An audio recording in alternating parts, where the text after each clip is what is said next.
চট্টগ্রামের লোহাগাড়া উপজেলার পদুয়া ইউনিয়নের গুপ্ত জমিদার বাড়িটি প্রায় ৩০০ বছর আগের ঐতিহাসিক স্থাপনার নিদর্শন। স্থানীয়ভাবে এটি অদ্দার বাড়ি বলে পরিচিত। জমিদার রামমোহন গুপ্তের হাত ধরে এ বাড়ির গোড়াপত্তন। বাড়িটি মূলত কাঠ, চুন, সুরকি এবং ইট দিয়ে নির্মিত। এটি একটি ঐতিহ্যবাহী স্থান এবং এর স্থাপত্যে নান্দনিক ও মনোমুগ্ধকর কারুকাজ বিদ্যমান। দুই ভাগে বিভক্ত বিশাল আকারে বাড়িটির একটি বাইরের অংশ, অপরটি ভেতরের। বাইরের অংশে আছে কাছারি ঘর, যেখানে জমিদারেরা বৈঠক করতেন, প্রজাদের অভিযোগ শুনতেন ও বিচার করতেন। ভেতরের অংশটি হল অন্দরমহল। বাড়িটির চারদিকে আছে বড় বড় পুকুর, দিঘি ও মন্দির। তবে এখন সর্বত্র আগাছা ও ঝোপ জঙ্গলে ভরে গেছে। দরজা জানালার কোনো চিহ্ন নেই। দেয়ালেও বড় ফটকে জন্মেছে বটগাছের চারা। বাড়ির আঙিনায় ও ভেতরের অংশে বাসা বেঁধেছে সাপ।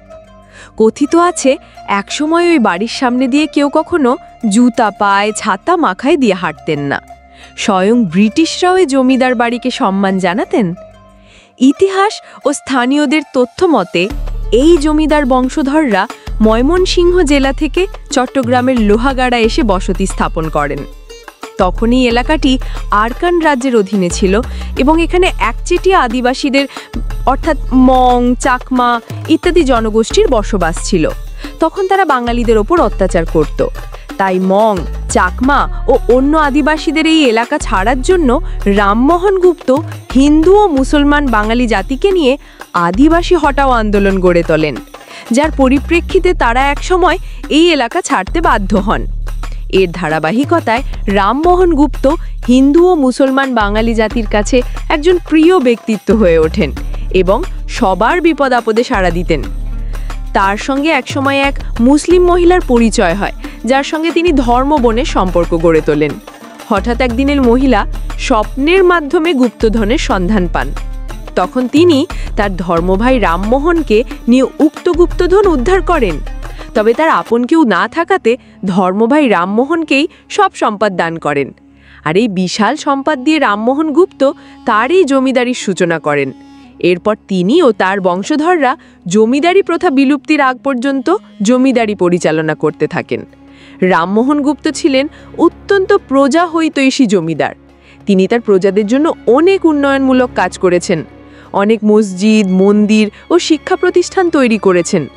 জমিদার রামমোহন গুপ্ত তার ধর্মবোন মারালিয়ে তার জন্য প্রতি বছর তিনি একই রঙের প্রায় ৮টি গরু জবাই করে মেহমানদারির আয়োজন করতেন। জমিদার রামমোহন গুপ্ত মারা যাওয়ার পর পরবর্তী জমিদাররা আস্তে আস্তে রামমোহনের ধর্মবোনের জন্য করা মেহমানদারি বন্ধ করে দেন। বিভিন্ন তথ্য মতে জমিদার রামমোহন গুপ্ত ১৭০০ সালের শেষের দিকে এই ভবন নির্মাণ করেন। ১৯৪৮ সালে জমিদারি প্রথা উচ্ছেদ হয়ে গেলে এই বাড়ির দুর্দশা শুরু হয়। ১৯৭১ সালে স্বাধীনতা যুদ্ধের সময় রাজাকারেরা বাড়িটিতে আগুন দেয়, বহু মূল্যবান পুরাকীর্তি লুট করে। কালের সাক্ষী এই ভবন সরকারিভাবে সংরক্ষণ প্রয়োজন বলে অভিমত বিশিষ্টজনের।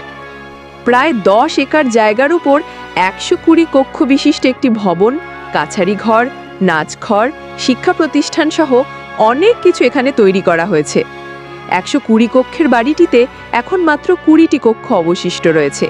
এখানে এখনও জমিদার বংশের উত্তরসূরিরা বসবাস করছেন। তবে এখন আর তাদের সেই জমিদারি জৌলস নেই। এখন কষ্টে ও অনাহারে তাদের দিন কাটাতে হয়। সরেজমিন দেখা যায় একসময় প্রতাপশালী জমিদার রামমোহনের উত্তরসূরিদের এখন দিন কাটছে অভাব অনটনে। পুরো ভবনটিরই এখন জরাজীর্ণ অবস্থা। যে কোনো সময় ভেঙে ঘটতে পারে ভয়াবহ দুর্ঘটনা। এরপরও ঝুঁকি নিয়ে এই ভবনে বসবাস করছেন কিছু বংশধর। বাকিরা চট্টগ্রাম শহরে, অন্য একটি অংশ ভারতে চলে গেছে। স্থানীয়রা বলছেন গুপ্ত জমিদার বাড়িটি সরকারিভাবে সংস্কারের উদ্যোগ না নিলে দিনে দিনে বিলীন হয়ে যাবে। ইতিহাস থেকে নাম মুছে যাবে ঐতিহ্যবাহী এই জমিদার বাড়ির। নতুন প্রজন্ম দেখতে পারবে না শেষ স্মৃতিটুকুও। প্রাচীন এই জমিদার বাড়ি বাঙালি জাতির ইতিহাস ও ঐতিহ্যের অংশ। কালের সাক্ষী এই ভবন সরকারিভাবে সংরক্ষণ করা প্রয়োজন বলে অভিমত বিশিষ্টজনের।